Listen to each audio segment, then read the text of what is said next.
only person that really believed in us and supported us on this conference today, Sheikha Majda AlSabah from Kuwait. And let me please introduce Sheikha Majda AlSabah is a beauty industry entrepreneur and philanthropist. She started her business in 2007 as a home beauty service, which grew into a beauty space and salon, and then diversified into a standalone product line because she saw a need for products that cater to local hair and beauty needs. She's passionate about women's ability to take care of themselves, as she believes that women are the backbone of any beauty society and healthy society. This has led her to champion talking openly about the burdens that most women face in their lives and their inability to ask for more help, especially in times of mental stress. She strongly believes in self-care and that beauty starts with a clear and peaceful mind, and has dedicated a percentage of ASAP initiatives brand sales to the creation of the ASAP initiative that is solely dedicated to promote mental health and wellness since October 2017. It is our pleasure to have people like her believing in the field and supporting the field of mental health. Please join me in welcoming Sheikha Majda AlSabah.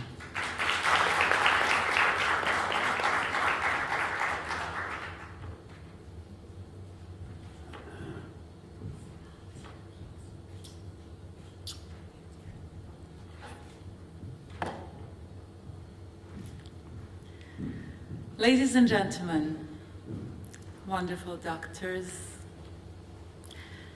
I feel really strange standing here speaking to you. Less than a year ago, I couldn't imagine getting out of bed. So being on stage, speaking to a room full of people is a big step. My name is Majda AlSabah. I am from beautiful Kuwait. I am a businesswoman, a wife, a mother, and a grandmother. I am also recovering from depression. And every day is focused on not letting this feeling of being powerless take over my life. See, my father got sick last summer.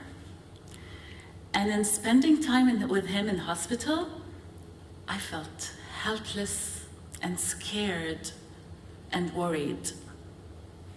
Pretty soon, those were the only things I was feeling. I slowly began to lose interest in my friends, in being social, in dressing well, or even taking care of my health. I found myself not caring about more and more things until I couldn't find the energy to care about the things that were most precious to me, my children and my family. I realized one day that this can't be normal. There was something wrong with me. So I asked around and decided to go see a special doctor and find out what was happening. I had never seen anyone for a mental health issue before. I had never thought of myself as someone who would have mental health needs. I was strong, social, positive, but at that point, I felt like I wasn't me anymore. I was lucky enough to find a doctor that was helpful. She broke the news to me. I was suffering from depression. She also told me that it was common, especially with women. I began looking around and recognizing the same symptoms in other people. But no one wants to talk about it.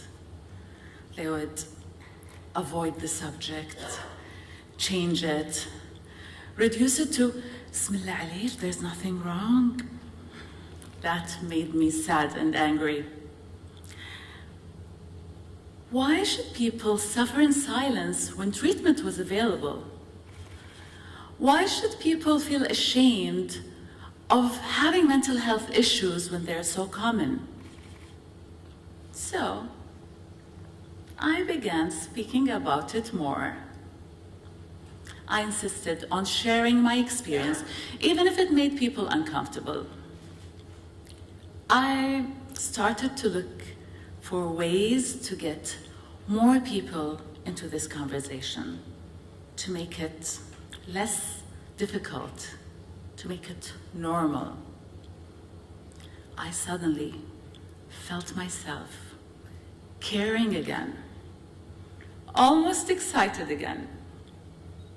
Planning a campaign to make mental health issues normal gave me something to look forward to. It helped me get through some dark moments in my journey through depression. I took my Snapchat account, which I had abandoned for 3 months. That's a lot. And let people know that I was going through something and that I was planning to do something about it. The response was overwhelming. People were reaching out to me from Kuwait, from Saudi, the UAE, Oman, and even outside the Arabian Gulf. So many people said they had similar symptoms, but didn't realize what they were going through was depression. So many wanted advice. They wanted help. They wanted hope. But I have to be honest. There were also some negative reactions. Some people thought I was exposing myself too much, that sharing a weakness is bad. Others just didn't believe that there was a need to see a doctor or ask for help. Read the Quran to get better, so many told me. So I went back on Snapchat and spoke about the reactions, good and bad. I said, prayer may make us feel better, but it can't cure an illness like medication or seeing a doctor can. I spoke about my plans to launch the ASAP initiative. I would take a part of my beauty company sales and dedicate it to raising awareness on mental health. I wanted it to be an ongoing and substantial project, so the funding would not be an issue. The ASAP initiative is focused on removing the stigma from mental health issues. We would raise awareness through our own campaigns and through supporting existing NGOs who work on mental health.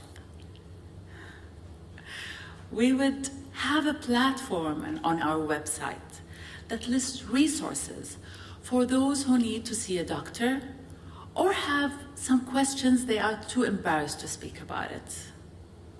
Also, we would share other people's stories through our social media campaigns.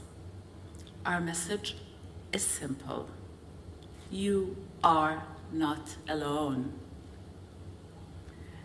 I am inspired every day by those who send me encouragement, who show me their courage too, and share stories with me. I am so grateful to Dr. Joanne for this invitation.